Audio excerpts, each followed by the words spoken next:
চেন্নাই ম্যাচই কার্যত ফাইনাল ইস্টবেঙ্গলের জন্য। আইএসএলের সুপার সিক্সে যেতে হলে এই ম্যাচ জিততেই হবে। মরণব্যচন ম্যাচের আগে ফাইনাল যে ম্যাচটি সেই নিয়ে কিন্তু অস্কার ব্রুজো তিনি কোচ নিজেই বলে গেছেন এটা ফাইনাল ম্যাচ, এবং আশা এখনও ছাড়েনি ইস্টবেঙ্গল।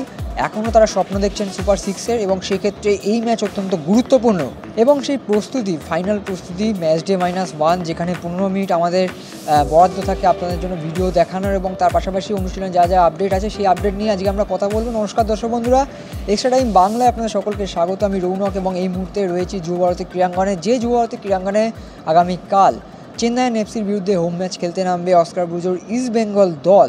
এবং তার আগে যে অনুশীলন দেখলাম সেখানে বেশ কিছু পজিটিভ দিকও রয়েছে, আবার বেশ কিছু নেগেটিভ দিকও রয়েছে, যা আশাও জাগাবে আবার হতাশও করবে। প্রথমে যদি নেগেটিভ অ্যাসপেক্ট বা আজকের যে জিনিসগুলো চিন্তা রাখবে সমর্থকদের সেই বিষয়ে কথা বলবো, সেটার ক্ষেত্রে প্রথমেই বলতে হবে যে মেসি, যিনি আজ অনুশীলনে এলেন ঠিকই কিন্তু অনুশীলন করলেন না। আপনারা জানেন আজকেই কলকাতায় পা রেখেছেন তিনি, তারপর সরাসরি চলে আসেন এখানে যুবভারতীতে।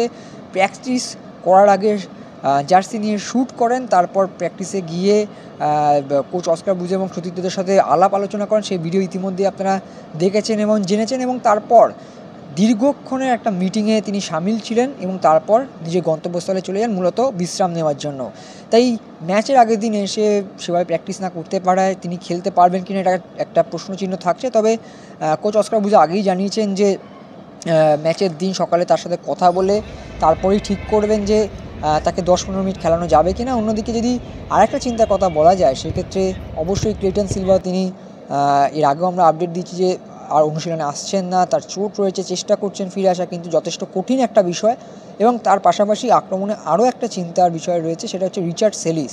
আপনারা জানেন শেষ দুদিন সেভাবে অনুশীলন করেনি বা অনুশীলনে আসেননি। আজকে এসছিলেন কিন্তু পুরো সময়টাই তাকে বেশিরভাগ সময় দেখা গেল যে সাইড লাইনে রিহ্যাব করতে, মূলত ওয়ার্কলোড ব্যালেন্স করার চেষ্টা করা হচ্ছে রিচার্ডকে নিয়ে। এবং সূত্র মারফত যা জানতে পেরেছি সেক্ষেত্রে রিচার্ডের বড় কোনো চোট নেই, কিন্তু তাকে নিয়ে কোনো রকম রিস্ক নিতে চায় না ইস্টবেঙ্গল ম্যানেজমেন্ট। তাই রিচার্ড সেলিস যেহেতু শেষ 2-3 দিন সেভাবে অনুশীলন করেনি, তাই আগামীকাল প্রথম একাদশে অন্তত থাকবেন না। যদিও কোচ অস্কার ব্রুজো যদি মনে করেন শেষ দিকে কিছুটা ব্যবহার করা তাকে, তবে করতেই পারেন। আর যদি পজিটিভ দিকগুলো বলি, প্রথমেই বলতে হবে সল ক্রেসপো। আমরা কয়েকদিন ধরেই বলছিলাম যে সল প্র্যাকটিস করছেন, আর আজকে যথেষ্ট স্বচ্ছন্দের সাথে প্র্যাকটিস করলেন তিনি। এবং শেষ কয়েকদিনের সিচুয়েশান প্র্যাকটিস দেখে কথা বলা যায় যে মিডফিল্ডে আবার ভরসা জোগাতে আসছেন সল ক্রেসপো। এবং সলের সাথে সাথে জিকসন ফিরছেন দলে, এবং তার সঙ্গে থাকছেন নাউরে মহেশ সিং, যিনি ইতিমধ্যেই এই নতুন পজিশানে মানিয়ে নিয়েছেন এবং ভালো খেলছেন। এবং তার সঙ্গে যদি বলা যায় যদি গোটা দলটা কেমন হতে পারে বা কেমন প্র্যাকটিস হয়েছে, সেক্ষেত্রে বলা যেতে পারে যে ডিফেন্স লাইনকে আজকে কিন্তু গোল করার জন্য একটা প্র্যাকটিস করানো হয়, এবং আক্রমণাত্মক ফুটবলারদের রক্ষণে সাহায্যের জন্য প্র্যাকটিস করানো হয়।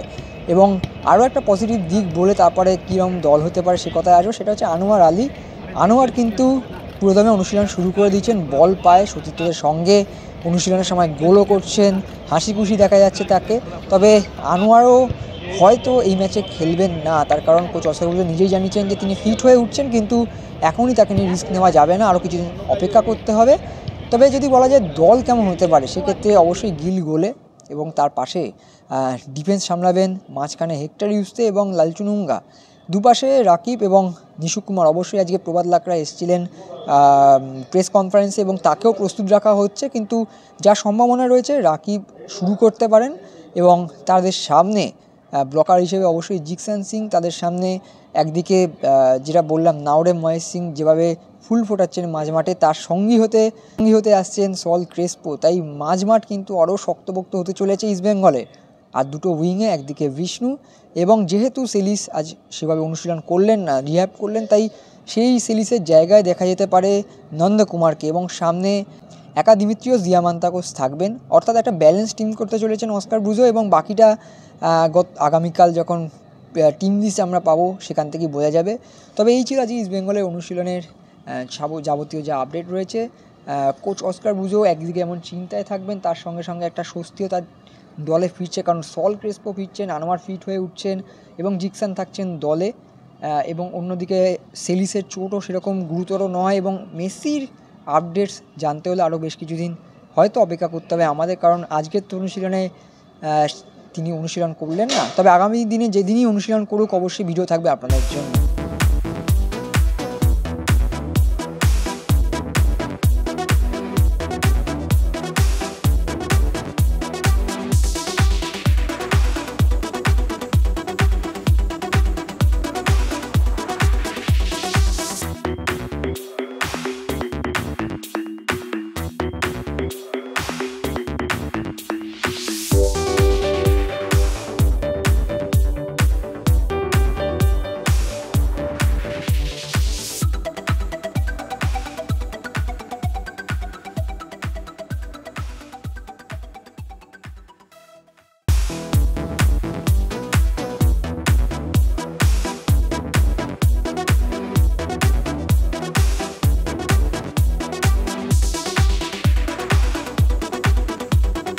extra time.